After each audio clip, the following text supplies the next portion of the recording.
É nesse espaço dentro de casa que a família Simas se reúne toda semana para compartilhar a palavra de Deus por meio da célula familiar. Antes mesmo da pandemia, nós já fazíamos esse momento, A gente entendeu que a gente precisava se fortificar não somente dentro dos templos, mas também nos lares. É aqui que nós nos fortalecemos uns aos outros. Como o tema da nossa igreja fala, Meus filhos e meus netos terão a mesma fé que eu tenho. Então, nós precisamos passar para eles, agora enquanto ele ainda é uma criança e ela ainda é uma adolescente. O casal participa da célula, que dura em média 1 hora, ao lado dos 2 filhos. Juntos, a família louva, ora e faz a leitura bíblica. Caiu na beira do caminho e vindo as aves a comeram.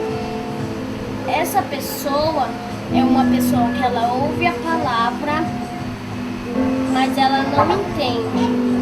E como ela não entende, o maligno vem e arranca o que foi semeado no coração dela. O William é o caçula. Tem apenas 7 anos, mas fala como gente grande.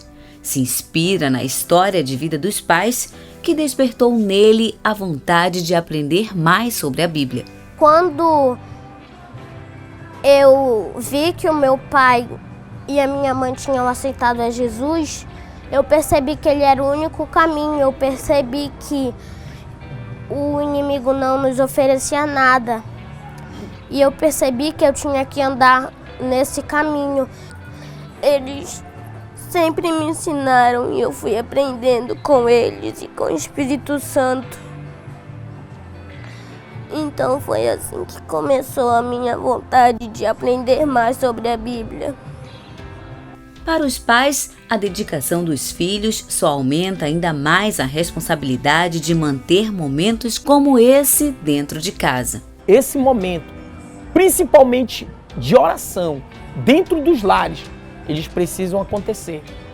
Porque se nós estivermos preparados por tudo aquilo que vai acontecer, porque precisa se cumprir, eu sei que nós não vamos sair do caminho do Senhor. Todos fazem parte da Assembleia de Deus em Belém e congregam nesse templo que fica bem em frente à residência da família do outro lado da rua. E quando a igreja precisou fechar as portas por conta da pandemia, foi aqui, na célula familiar, que eles permaneceram fortalecendo a fé. Nosso Deus, Ele é um Deus misericordioso. Ele só precisa que nós buscamos a presença dEle para dentro da nossa casa, para dentro do nosso lar, para dentro do nosso casamento, para que Ele possa entrar e Ele possa mudar, Ele possa restaurar, Ele possa operar milagres, porque o nosso Deus, Ele é muito maravilhoso. Os meus maiores exemplos que eu acho é a minha mãe, o meu pai e Jesus para mim, porque Jesus, ele teve muita fé e ele é o Filho de Deus e eu adoro somente a Ele. E o meu pai e a minha mãe sempre me ensinaram no caminho de Deus, no caminho de Jesus. E eles são exemplo hoje para minha vida.